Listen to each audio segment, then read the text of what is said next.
Totalement séduit par une célèbre star du cinéma international, Benoît Magimel n'a pu s'empêcher d'aller lui faire un baise-main sur le tapis rouge du Festival du film américain de Deauville.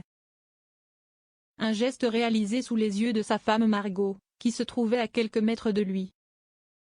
Le 6 septembre 2024, Michael Douglas était l'invité très attendu du Festival du cinéma américain de Deauville.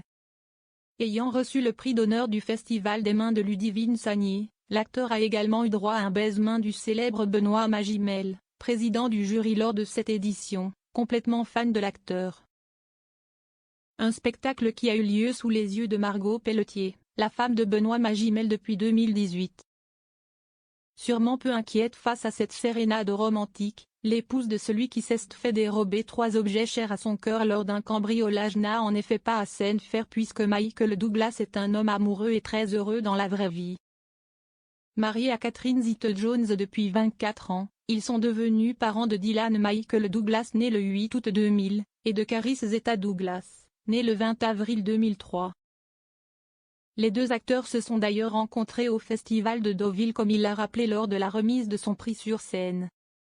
Invité en 2000 pour la sortie du film Le Masque de Zorro, dans lequel Catherine Zeta-Jones joue, il s'est arrangé pour la rencontrer lors d'une soirée. Ils ne se sont depuis jamais quittés. Les stars à l'honneur au Festival de Deauville.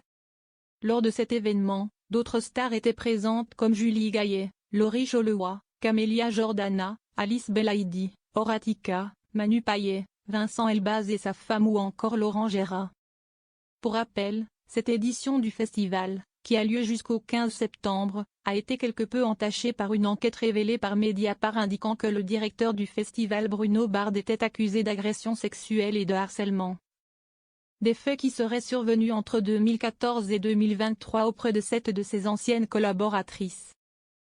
Je ne vais pas nier que je peux avoir un comportement latin et malencontreux. Et que si est dans mon caractère d'être prompt à l'humour railleur, a-t-il confié auprès de Mediapart.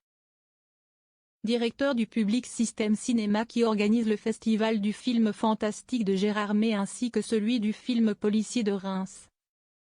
Bruno Bard a été mis en retrait de ses fonctions peu après la publication de ses témoignages selon nos confrères du HuffPost.